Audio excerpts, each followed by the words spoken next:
Hola, continuando nuevamente con los videos, tenemos ahora nuevos problemas que solucionar.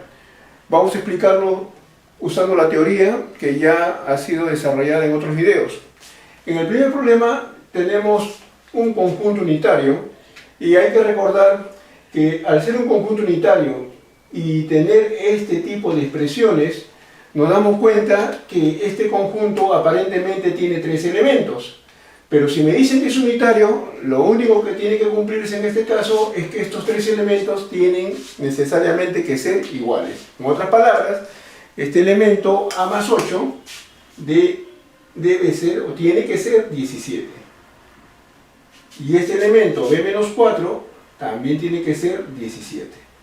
De esa manera cumplimos que se trata de un conjunto unitario. Considerando esto, entonces tendríamos acá que A más 8 es igual a 17, B menos 4 también es igual a 17, y con estas dos expresiones vamos a determinar los valores de A y de B. En el primer caso, lo que hacemos es este 8 que está sumando va a pasar a restar, con lo cual el valor de A va a ser 17 menos 8. Al ser 17 menos 8, el valor de A es igual a 9. Ya tendríamos uno de los valores que nos va a servir para resolver el problema. A es igual a 9. En el segundo caso, como acá tienes el 4 que está restando, al momento de ir hacia el otro lado va a pasar a sumar. Eso significa que vas a tener B igual a 17 más 4. 17 más 4, el valor de el valor de B va a ser igual a 21. Ya tenemos entonces cuánto vale A y cuánto vale B. Y esto nos va a permitir calcular precisamente lo que pide el problema, la suma de A más B. Y con esto entonces obtenemos lo siguiente: A vale 9, B es igual a 21 y el resultado va a ser igual a 30. En el segundo problema tenemos algo similar, el mismo concepto de conjunto unitario. Tenemos los conjuntos P, Q y R que son unitarios según la condición del problema. Entonces, al ser unitario, hemos dicho que los elementos tienen que ser necesariamente iguales. Acá el conjunto P aparentemente tiene dos elementos, igual que el conjunto Q y el conjunto R. Y si son unitarios, quiere decir que este elemento A más B, esto de acá A más B, tiene que ser igual a 17. Lo voy a colocar acá, A más B es igual a 17. Analizando el segundo conjunto tenemos lo mismo. Como es unitario, B más C es igual a 19, y acá lo colocamos. B más C es igual a 19. Y por último, en el conjunto R, donde aparentemente hay dos elementos, al ser unitario significa que A más C va a ser igual a 14. Ya está. Muy bien. Entonces, ahora, ¿cómo se resuelve, cómo calculamos los valores de estas tres expresiones? Lo primero que vamos a hacer es aplicar una propiedad que se llama propiedad de uniformidad. ¿Y qué indica esa propiedad? Que al sumar todos los valores que hay en este lado, esa suma debe ser igual a todos los valores que hay en el otro lado de la igualdad. Y acá, por lo tanto, al momento de sumar todas estas letras tenemos 2 veces A más A, 2A, más 2 veces B, más 2 veces C. Y esto es igual a la suma de estos números. 17 más 19 es 36. 36 más 14 es igual a 50.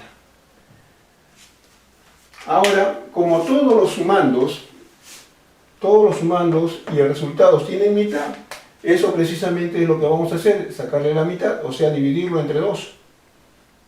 Para obtener precisamente lo que me pide calcular, que es, al sacarle la mitad, queda A, al sacarle la mitad, queda B, al sacarle la mitad, queda C, y al sacarle la mitad, quedaría 25, que es lo que precisamente está pidiendo el problema, la suma de A más B más C, que en este caso da como resultado 25. En el siguiente problema tenemos que calcular la suma de los elementos de F. Y este es un conjunto determinado por comprensión. Lo primero que me doy cuenta es que el intervalo del cual debo sacar los valores de x aparece de esta forma. O sea, este intervalo tiene esta siguiente forma. 9x, y acá tengo el 5, y por acá el 21, y le colocamos los signos de menor o los signos de desigualdad. Para poder analizar este intervalo, me doy cuenta de que directamente no puedo obtener los valores de x. ¿Por qué? Porque a esta x la está multiplicando el 4 y le están sumando 5. Y el objetivo entonces en este caso es este intervalo, buscar un intervalo equivalente donde solamente aparezca la x. Y esto se consigue haciendo lo siguiente. Hay que eliminar este 5 y este 4. Y por lo tanto, para eliminar este 5 que se está sumando, a todo le vamos a restar 5. Al momento de restar 5, en este lado ya no tendríamos 9, sino sería 9 menos 5, 4. En el lado central del intervalo, al momento de restar este 5 con el 5 que estoy señalando, quedaría solamente 4x. Y por último, en este extremo derecho, al momento de restar 21 menos 5, quedaría 16. Ya estamos consiguiendo el objetivo de que la x se quede totalmente sola. Pero todavía tenemos este 4 de acá que está multiplicando a la letra x. Entonces lo que vamos a hacer es dividir todo entre 4. Entonces, momento de dividir entre 4, hacemos lo siguiente. 4, el valor 4 de este extremo, si se divide entre 4, vamos a obtener 1. 4x entre 4 se va a quedar simplemente x. Y por último, tenemos 16 entre 4, tenemos el 4. ¿Y qué hemos conseguido? Que este intervalo se cambia ahora precisamente por el que estoy señalando. Y con esto es fácil de saber qué valores toma x. Valores naturales, porque acá lo dice, x es natural entre 1 y 4. Esos valores son 2 y 3. Entonces, vamos a hacer la tablita acá en este lado. Fíjense, tenemos acá lo siguiente, ¿no? Acá voy a colocar los valores de x y la expresión que me va a dar los elementos de f. ¿Cuál es esa expresión? La que se encuentra al inicio, esta de acá que estoy señalando. Esto de acá indica la forma de los elementos del conjunto f. Vamos a colocarlo acá. Entonces los elementos que hemos dicho, los valores que va a tomar x son 2 y 3. Por lo tanto, en este caso, para poder hallar los elementos de f, tenemos que hacer lo siguiente. 2 y el valor de x, acá sería 2 al cuadrado.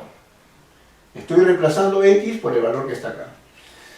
Nuevamente 2, que es el que está acá en la expresión, y x ahora está tomando el valor de 3, pero elevado al cuadrado. Entonces f, ¿qué elementos tiene? F va a tener los siguientes elementos. Primero se potencia y después se multiplica. Recuerden la jerarquía de operaciones. Primero se eleva al cuadrado y después se multiplica. Entonces 2 al cuadrado es 4. 4 por 2, 8. Primer elemento de f. Primero elevamos al cuadrado, después multiplicamos. 3 al cuadrado, 9. 9 por 2, 18. Ya tenemos los dos elementos de f y como me piden calcular la suma, entonces lo único que hago es sumar estos dos elementos y obtenemos la respuesta que es igual a 26. Esa sería la solución de este problema. Y para finalizar, tenemos ahora que calcular el número de subconjuntos propios del conjunto n. En este caso, para poder determinar esa cantidad de subconjuntos, tenemos que saber cuántos elementos tiene n. Y eso, como tenemos un conjunto determinado por comprensión, lo único que hago es hallar los elementos por extensión. Eso significa saber qué elementos tienen. Acá, por ejemplo, el intervalo es 3 menor o igual que x y x menor o igual que 7. ¿Eso qué cosa significa? Que x, al colocarse el signo igual en este lado, también va a tomar el valor de 3. ¿Por qué? Porque es un número natural. Y esta x también va a tomar el valor de 7. ¿Por qué? Porque también es un número natural. Y también los valores que se encuentran entre estos dos términos. Empezamos entonces. 3, 4, 5, 6 y 7. Y hemos dicho por qué toma el valor de 3 y de 7, porque acá dice menor o igual. Otro aspecto que debo conocer acá es el cardinal o la cantidad de elementos. Número de elementos, y así se escribe número de elementos de n o cardinal. Esto significa cardinal de n. Número de elementos de n o cardinal. En este caso la cantidad de elementos que tiene son 5. 5 elementos. ¿Y esto para qué me sirve? Para poder hacer uso de la fórmula y calcular el número de subconjuntos propios. ¿Cómo se calcula el número de subconjuntos propios? Número de subconjuntos propios.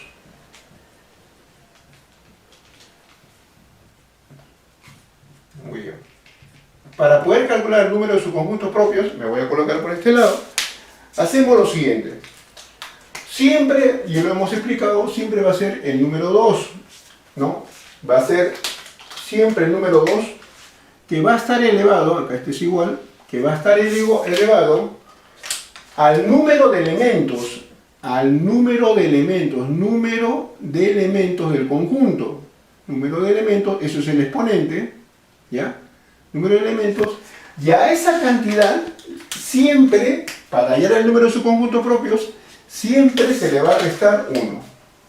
Ya está, ahí está, le restamos 1. Entonces con esto vamos a calcular el número de subconjuntos propios. Número de subconjuntos propios, acá sería 2. Número de elementos, lo tenemos acá, son 5. 2 a la quinta menos 1. 2 a la quinta es igual a ¿qué? Es multiplicar 2 por 2 por 2 por 2 por 2, o sea 5 veces. Y esa multiplicación de 2 a la quinta me va a dar 32. Y al restarle 1, la respuesta va a ser 31 subconjuntos propios. Con esto hemos terminado esta secuencia de problemas. Espero sus comentarios y también que estén preparados para otro nuevo video con otros temas que ustedes también sugieran en la caja de comentarios. Gracias.